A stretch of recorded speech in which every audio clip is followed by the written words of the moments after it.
Tesla confirme l'arrivée de la recharge sans fil sur ses voitures. Mais à quoi ça sert? Tesla développe une station de charge par induction pour ses voitures électriques. Mais en a-t-on vraiment besoin? La réponse n'est pas certaine, mais un usage bien particulier pourrait faire décoller cette solution de recharge particulière. Nous travaillons sur la recharge par induction, vous n'avez même pas besoin de brancher quoi que ce soit à ce stade, vous vous garez simplement sur la station dans votre garage et vous commencez à charger.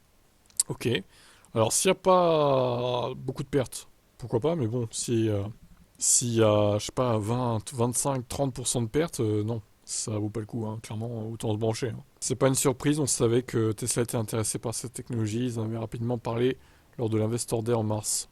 Pour nous, pauvres humains, la charge par induction n'est pas forcément des plus utiles. Certes, ça évite de brancher la voiture et de manipuler par un câble parfois sale, mais c'est une procédure au final très rapide et assez transparente. D'autant plus que la question de la puissance de la recharge par induction et de son rendement reste entière. Peu de chances que cette technologie soit capable de rivaliser avec les centaines de kilowatts délivrés par les bornes les plus rapides actuellement. J'attends de voir. Après, avec Tesla, on n'est pas à l'abri d'une bonne surprise, hein. Ils vont peut-être développer une technologie qui n'existe pas encore. Donc, il existerait tout de même un cas bien particulier dans lequel la charge par induction aurait toute sa place, celui des voitures autonomes. On sait que Tesla travaille à rendre son autopilote entièrement autonome. Il n'empêche que si jamais cette technologie voyait le jour, la charge par induction aurait toute sa place.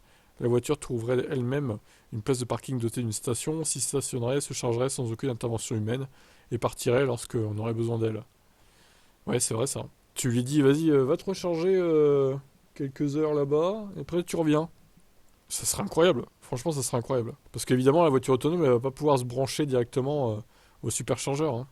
Ou alors, il faudrait une prise mécanique du superchargeur qui vienne se brancher dans la Tesla et qui vienne retirer la prise quand, quand c'est fait, quoi.